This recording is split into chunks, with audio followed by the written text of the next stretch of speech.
कोई बेंगलोर अपनो देश है न कोई मारवाड़ देश है। अब तो फालतू री बहस है। देश तो अपनो सतलोक है। सतलोक का समझने का मतलब है अपना स्वरूप आत्मा का देश है। स्वदेश किन्हें कहते हैं? स्वना खुद को कहते हैं। खुद का देश है वो स्वदेश है। और बाकी जो हम आज चल रहे हैं, हमारी व्यक्ति आज विदेश में है, स्वदेश में नहीं। स्वदेश में जब आएगी कि श्रुति उलट करके भीतर की तरफ में ले जाएगी। संत महापुरुष कहते हैं कबो न निज घर आयो। हम जिंदगी में पूरी दूसरे के घरों खोजते रहे, धन तो यहां गड़ा हुआ और दूसरा ने संभाला, तो कभी भी शांति मिल नहीं सकती। एक उदाहरण कहता हूं कैसे दूसरों का संभाल। एक कोई बेंगलोर मद्रास से सेठ जी रवाना हुए, ट्रेन में चढ़े, साथ साथ में एक चोर चढ़ गया। मालूम पड़ गया सेठ जी के पास में 5-4 लाख रुपए है। अब उन्होंने सोचा कि सेठ जी जब सोएंगे तो निकाल देंगे। सेठ भी लोग क्यों कहते हैं कि लोग कहते हैं उत्तम बुद्धि बाणिया, चतुर बुद्धि वाले होते हैं। सेठ जी समझ गए ये चोर है और इनको युक्ति से काम करो, नहीं तो ये तो पैसा भी हड़प लेगा, पता नहीं मार भी। तो बैठे जो थोड़ी देर बैठे रहे, 2 घंटा बाद में यात्रा ही कि शाम को अब सोएंगे या घंटा 2 घंटा 4 घंटा के बाद में सोएंगे। अब रात में, दिन में तो बैठे रहे सतेज होकर के। अब सोने की तैयारी होगी भाई घंटा 2 घंटा में। तो सेठ जी ने उनसे कहा कि ले भाई, अरे तू हम तो साथ में चढ़े हैं, तो हमारा मित्र है, हम भी मारवाड़ी, आप भी, ले ये पैसा ले जा, 100 रुपया 200 रुपये ले जा, तुम्हें फल फ्रूट खाना या चाय पीना, मेरे भी ले आ। वो नीचा स्टेशन पर गया, सेठ जी ने अपना रुपया निकाल करके उसका बीटा था ना, बीटा सोने का बिस्तर, उनमें डाल दिया भैया, उसके चोर के बीटे में उसमें डाल दिया। और अब सेठ जी बैठ गए। वो आया, बैठ गया, सेठ जी आराम से सो गया।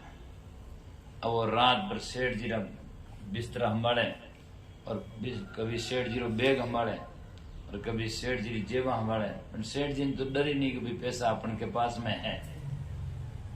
और रात भर बेहतरी कोशिश करता रहा। उसने मालूम था कि सेठ जी पैसे तो लेकर चढ़े, पैसा गया तो गया कहाँ, है ही नहीं। सेठ जी रे जेब में नहीं, बैग में नहीं, सेठ जी रे बिस्तरा में नहीं, पर पैसा कहाँ चला गया। पूरी रात भर खोजता रहा, हैरान हो गया। सूर्य उदय हो गया, सूर्य उदय हो गया और सजना जब खुला दातन हुआ, सेठ जी ने सोचा अब स्टेशन आएगा थोड़ी देर में और क्या करें। तो सेठ जी ने उसको रुपया दिया और 100-200 ले जा, स्टेशन जाओ, नीचे उतरो, तुम तो समझदार आदमी है, चाय वाय पी के और मेरे भी ले आओ। वो नीचे गया, जितने में उन्होंने पैसा निकाल के अपने बैग में वापस धर लिया। और अब वो जिमी रवाना हुए, अपना स्टेशन आया, वो भी साथ साथ में नीचे उतरा। उन्होंने सोचा तो उतर गया। आगे तो मान लो मारवाड़ जैसे जंक्शन पर उतरे हो तो वहां पुलिस सब है। सेठ जी ने अपना पैसा साथ देखा तो वो चोर कहता है कि सेठ आप पैसा तो मैं नहीं लूंगा, पर मुझे ये बता दो बस आप, हाँ, कि पैसा ये रखा कहाँ आपने। मैं पूरी रात भर पैसा खोजता रहा, अब आप पैसा निकाला, रात में पैसा था ही नहीं, तो आपने ये पैसा कहाँ रखा, ये मुझे बता दो। तब सेठा ने कहा भैया तुमने दूसरों के बींटे संभाले, खुद के नहीं संभाले, है ना। दूसरों के बिस्तर संभाले, दूसरों के गट खोजे तुमने, पर खुद का गट नहीं खोजा। पैसा तो खुद के बिस्तर में छिपाया हुआ था। तो ये तो एक उदाहरण है। ऐसे ही हम जिंदगी भर पूरी रात, पूरे जीवन भर दूसरों के बीटे संभालते हैं। इसमें क्या है, ये आदमी क्या सोचता है, ये क्या करता है। उनके बिस्तरे बोरियां संभालते हैं, उनमें पैसा है नहीं, पैसा तो हमारे बिस्तरों में गड़ा हुआ है। तो हमारा बेटा संभाले तो हमारे धन मिल सकता है। तो ये उदाहरण है समझाने का। तो हम जिंदगी में दूसरों की बातें देखते रहते हैं, दूसरों का घर संभालते रहते हैं, दूसरों का दिल संभालते रहते हैं,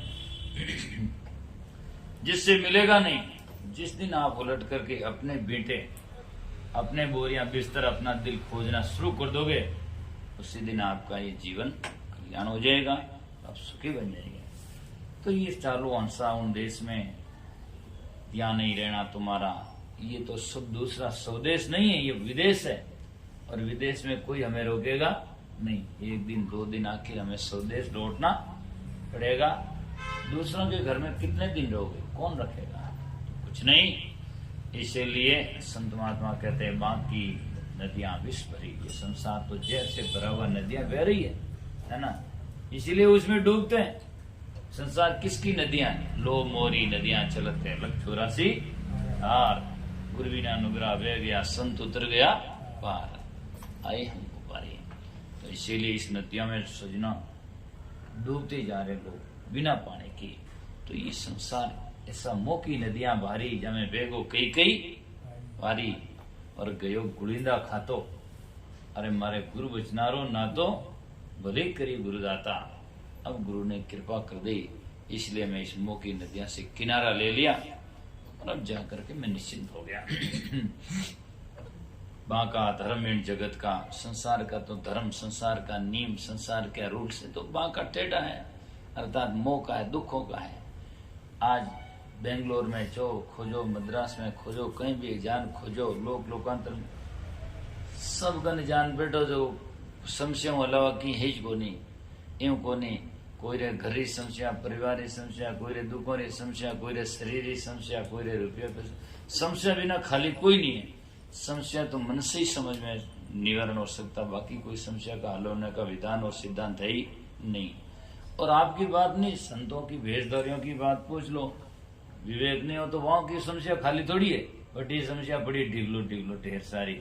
और ज्ञान होगा तो समस्या का साथ निवारण हो सकता, बल्कि कहीं भी नहीं हो सकता है। तो ज्ञान समझना चाहिए। तो क्या कोटि कोटि हंसा हमें हम तुम्हें कही, और माने नहीं कोई, और सुरनर मुनि माने नहीं, ये बड़े कालमुख जाई कया भेद समझाई।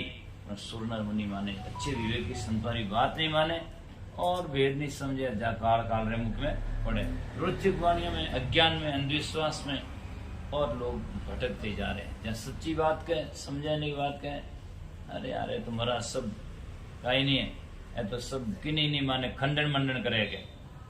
और जो जाकर के सजना नहीं है और उसको लाकर बिना मतलब ही पटके, हाँ बात बढ़िया क्या, उसका कोई अर्थ है नहीं। तो इसीलिए संसार सही है। तो पर मन बर्बाता में कही, माने नहीं कोई, और झूठा सुख रे कारणे हंसा गया दुलाई। झूठा सुख है जो हमेशा नहीं है, उसे झूठा सुख कहते हैं। रुपये का, पैसा का, पुत्रों का, परिवार का, लोकांतर का झूठा सुख है जो है ही नहीं। जैसे कांच में स्वरूप दिखे, उसको लेने की कोशिश करे, मिलने की कोशिश करे, फोड़ने की कोशिश करे, तोड़ने की कोशिश करे, और चाहे उसे मोह जोड़ने की कोशिश करे, सब झूठ है, क्योंकि कांच में है ही नहीं। तो उन्हें चाहे मोह जोड़ो तो झूठ है, फोड़ने चाहो तो झूठ है, और उन्हें राग द्वेष करो तो झूठ है, वो तो है ही तो नहीं। तो उसे करना सब व्यर्थ झूठ है, इसी संसार में करना झूठ है। तो इसीलिए सदगुरु अगर पटाविया अगर, और सदगुरु अगर पठाविया और क्या भेद समझाई, क्या कबीर शाह धर्मीदास ने अगर शब्द लिवलाई। अगर कहते हैं सुगंधी, सुगंधी का मतलब होता है अच्छे लक्षण, अच्छे लक्षणों से हम श्रुति लगाओ और भक्ति भजन करो। तो सजना इस प्रवास की यात्रा की आज वैसे लास्ट कार्यक्रम भी है, शाम को तो कोई पक्का तय है नहीं, और जो आएंगे मिलेंगे तो बैठ सकेंगे, ऐसी कोई बात नहीं है। बल्कि सुबह हमारी गाड़ी वापस यात्रा में, तो अब विराम देने की तैयारी में है।